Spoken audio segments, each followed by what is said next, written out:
Hello மக்களே, welcome back to mister watches 360. நான் தான் உங்கள் டிகே வித்துறேன். ஸோ இன்றைக்கி அந்த ஒரே டைலாக்கே தான் அகெயின் அண்ட் அகெயின் ரிப்பீட் ஆகிக்கிட்டு இருக்கு.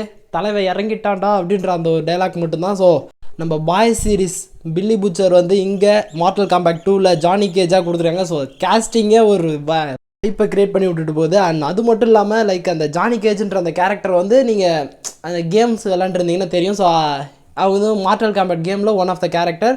ஸோ அந்த ஒரு கேரக்டருடைய ஆர்க்கை வச்சு ஒரு நெக்ஸ்ட் லெவலுக்கு கொண்டு போகிறதா மார்டல் காம்பேக்ட் 2ன்னு சொல்லி ஒரு ட்ரெய்லர் விட்டுருக்காங்க. ஸோ செம்ம அமேசிங்காக இருக்குது. அண்ட் கிராஃபிக்ஸ் ஒர்க்ஸ் எல்லாமே தாறுமாறாக இருக்குது. லிட்ரலாக எனக்கு வந்து மார்டல் காம்பேக்ட் 1 பார்க்கும்போது எனக்கு அந்த ஒரு எப்படி சார் ஒரு லைக் அந்த சாட்டிஸ்ஃபேக்ஷன் இல்லை, இன்னும் அந்த ஒரு கேம் அந்த ஒரு ஃபீல் இல்லை, அந்த ஒரு அடாப்டேஷன் இல்லை, அந்த ஒரு ஃபைட்டு அந்த ப்ரூட்டாலிட்டி எதுவுமே இல்லையா அப்படின்ற மாதிரியான ஒரு இயக்கம் இருந்துக்கிட்டே இருந்தது. S now so Mortal compact 2ல் ஒரு தரமான செய்கையோட அந்த ஒரு கிராஃபிக்ஸ் பார்க்கும்போது அவ்வளோ ஒரு வைப்ரண்ட்டாக அண்ட் ஆக்ஷன்ஸ்லாம் பிரிச்சுட்டாங்க. அந்த ப்ரூட்டாலிட்டி எஸ் அதுக்காக தான் வெயிட் பண்ணிட்டு இருக்கிறேன். ஸோ மார்டல் காம்பேக்ட் 2க்கான ட்ரெய்லர் ரிவ்யூ தான் இன்றைக்கி நம்ம பார்க்குறோம். ஆக்சுவலாக எனக்கு அந்த ஃபஸ்ட்டு பார்ட்டோட பார்க்கும்போது இந்த செகண்ட் பார்ட் ட்ரெய்லரே என்னை பயங்கரமாக சாட்டிஸ்ஃபை பண்ணிச்சு. ஏன்னா ஃபஸ்ட்டு பார்ட்டில் அந்த அளவுக்கான அந்த ஒரு டெப்த்தான அந்த ஒரு ஸ்டோரி இருக்காது, அந்த அடாப்டேஷன் இருக்காது. பட் இதில் பார்க்குறதுக்கு அவ்வளோ பயங்கரமான கிராஃபிக்ஸோட அந்த ப்ரூட்டாலிட்டி அப்படியே அடாப்ட் பண்ண மாதிரியான ஒரு ஃபீல் கொடுத்துச்சு. லைக் இது வந்து எப்படி வரும்னு பார்த்தீங்கன்னா, ஜானி கேஜ் அந்த ஒரு கேரக்டர் வந்து ஒரு ஹீரோவாக இருந்திருக்காரு. ஸோ எனக்கும் பெருசாக அதாவது அந்த கேமை பற்றின நாலேஜ் கிடையாது, கேள்விப்பட்டிருக்கேன் ஜானி கேஜுன்ற ஒன் ஆஃப் த கேரக்டர்னு. ஸோ அந்த ஒரு கேரக்டருக்கு இங்கே எப்படி கொடுத்துருக்காங்கன்னா, ஒரு ஸ்டாராக ஒரு ஆக்டராக இருந்திருக்காரு.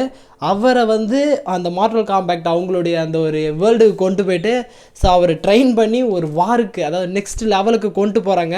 ஸோ அதுதான் அந்த ஒரு மார்டல் காம்பேக்ட் 2 அந்த மொத்த மூவியாகவே இருக்கும்னு நான் எக்ஸ்பெக்ட் பண்ணுறேன். லைக் ஃபர்ஸ்ட் ஆஃப் ஆல் ஒரு சில கிளிம்ஸஸோட அவருக்கான அந்த ஒரு அதாவது ஆக்டர் அப்படின்ற அந்த ஜானி கேஜ்ன்றவர் ஒரு ஆக்டர். அவருக்கு இப்போது அது அந்த 90ஸ்ல ஜோனோடைட்டர் லைக் அவ்வளோதான் அவருக்கான அந்த வைரல் எல்லாம் முடிஞ்சிருச்சு அப்படின்ற இருக்கிற அந்த ஒரு கேரக்டர் ஒரு நார்மல் லைஃப் வாழ்ந்துட்டு இருக்கும்போது ஸோ மார்டல் காம்பேக்டில் இருக்கிற ஒரு சில கேரக்டர்ஸ் வந்து இங்கே வந்து உன்னுடைய எப்படி சொல்ல அடுத்த லெவலுக்கு உன்னை புஷ் பண்ணிக்கலாம் அப்படின்னு சொல்லும்போது அவர் ஒரு நக்கலோடையே ஒரு மாதிரி பேசிக்கிட்டு இருக்கும்போது ஸோ அந்த ஒரு விஷுவல்ஸ்லாம் பார்த்ததுமே லைக் கிளம்பி போயிடுவார்னு நினைக்கிறேன்.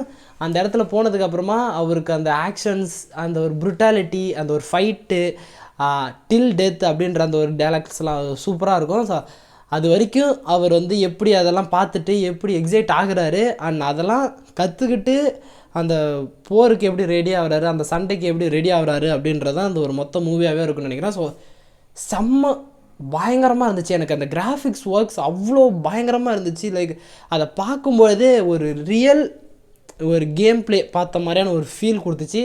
மார்டல் காம்பேக்ட் கேமில் நிறைய பேர் கேம் ப்ளே விளாண்டுருப்பீங்க. ஸோ அதில் இருக்கிற கேரக்டர்ஸை பற்றின நாலேஜஸ் நிறைய பேருக்கு இருக்கும். நான் அந்தளவுக்கு விளாண்டது கிடையாது, எனக்கு தெரியாது. பட் ஆனால் அதோடைய எக்ஸைட்மெண்ட் வந்து எனக்கு அவ்வளோ பயங்கரமாக இருக்குது. ஏன்னா பில்லி புச்சர் அந்த கேரக்டருடைய அந்த ஒரு லைக் அந்த ஒரு ஆக்ஷன்ஸ் ஆட்டிடியூடே அவ்வளோ சூப்பராக இருக்கும். அந்த மனுஷனை ஜானி கேஜ் அப்படின்ற அந்த ஒரு கேரக்டர் கேஸ்ட் பண்ணது பர்ஃபெக்டாக இருக்கும்னு நினைக்கிறேன் எனக்கு தெரிஞ்சு. ஏன்னா லைக் அந்த கேரக்டரோட ஆட்டிடியூடுமே சேம்ஸ் லைக் தட் அப்படின்ற மாதிரி தான் இருக்கும்னு நினைக்கிறேன். ஸோ பயங்கர எக்ஸைட்மெண்ட்டோட இருக்குது. நீங்கள் எத்தனை பேர் இங்கே மார்டல் காம்பேக்டோட ஃபேன்ஸ் இருக்கீங்கன்றதை மறக்காம கேளுங்க பண்ணுங்க. அண்ட் இந்த ட்ரெய்லர் பார்த்தீங்களா, உங்களுக்கு எந்த மாதிரியான எக்ஸ்பீரியன்ஸ் கிடைச்சிது, பார்த்ததுமே எப்படி ஃபீல் ஆச்சு, லைக் எந்த அளவுக்கு சாட்டிஸ்ஃபை ஆச்சு அப்படின்றது எல்லாத்தையுமே மறக்காம கேளுங்க பண்ணுங்க. ஸோ மூவி அக்டோபர் மந்த் வருதுன்னு நினைக்கிறேன். ஸோ வெயிட் பண்ணி பார்க்கலாம். ஸோ ஓய் கைஸ், இதோட இந்த வீடியோ முடிச்சுக்கலாம். நெக்ஸ்ட் ஒரு ஆசமான வீடியோவில் மீட் பண்ணுறேன். அது வரைக்கும் ஒரு சின்ன பிரேக் வரட்டேன்.